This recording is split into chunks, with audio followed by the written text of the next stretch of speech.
Welcome back to the Apatros review. In this episode, we look at the film Perfect Assassins, released in Australia on VHS and DVD as A Breed Apart, released through Ninth Dimension Home Entertainment. Welcome back. In this episode, we look at the film Perfect Assassins, or as it was released on DVD and VHS as A Breed Apart here in Australia, in region 4. Now, the label is Ninth Dimension Home Entertainment, which was a budget label that came out around 2004 and lasted around until 2006-2007. It appeared the catalogue was taken up by Real DVD. Anyway, the film is one of a long string of direct-to-video action films and thrillers that were made during the 1990s. Perfect Assassins, or as it is known on the Australian DVD release as A Breed Apart, is a pretty standard, modestly budgeted B thriller about a rogue behavioral researcher who has fled to Mexico, using his research into what separates humans from animals for a sinister cause by abducting young children and taking them to a facility in Mexico where the kids are placed into electrified cages and deprived of social interaction, causing them to become like little better than mute savages, where they are then trained into becoming formidable disposable assassins, programmed to kill their target and then themselves to avoid their mass being exposed. The plan comes unstuck during the opening scene when a trio of assassins are sent to kill a dignitary, but after succeeding in their goal, one of them fails to kill himself by literally running out of ammo before sticking the gun in his mouth. He is then captured by an FBI profiler who stumbles onto the fact that the assassin was abducted in his youth, and after his sister identifies him as a long-lost brother, is thrust into a quest to track down a scientist, who also abused the profiler when he was young but he managed to escape and take him out. Along the way, the profiler, the assassin's sister, and a former gangster who is the profiler's friend travel to Mexico, where they find themselves intercepted by the killers and become guests of honor at the villain's ranch, where they then conspire to bring down the facility.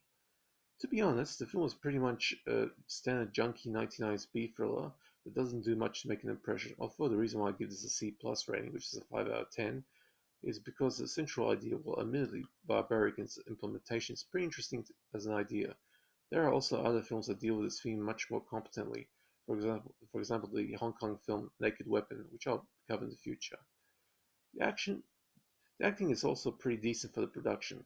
The action scenes are okay, although with a little flashier writing they could have been better.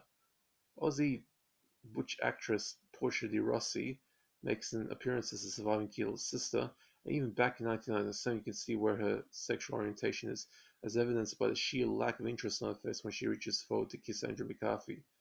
As stated, a pretty average direct-to-video thriller with an interesting concept, but while it will provide some modest thrills for the budget, don't go too far out of your way to see this one.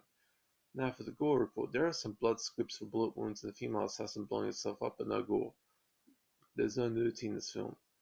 The title was one of a number of direct-to-video titles that were released onto DVD during the 2000s by Ninth Dimension, a minor Tier 2 label that briefly appeared during 2004, put out a number of DVDs at the price of $10 per disc, before promptly disappearing after the end of 2006 or thereabouts. The picture quality of each disc depended on the quality of the VHS that the label's text managed to obtain.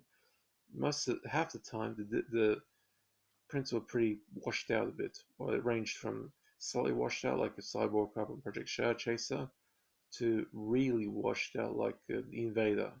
Actually, I have a VHS copy of The Invader which I'll review in the future.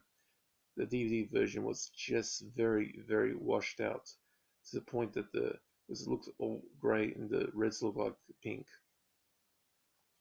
And that was a very bad print. In the case of Perfect Assassins, the color is it's slightly faded, it's slightly grayish, but not too much. The soundtrack is of the VHS original stereo transferred into DVD with no remastering done to it. The supplement only consists of a trio of preview trailers that can be accessed by the relevant option on the menu. There are no subtitles in the DVD.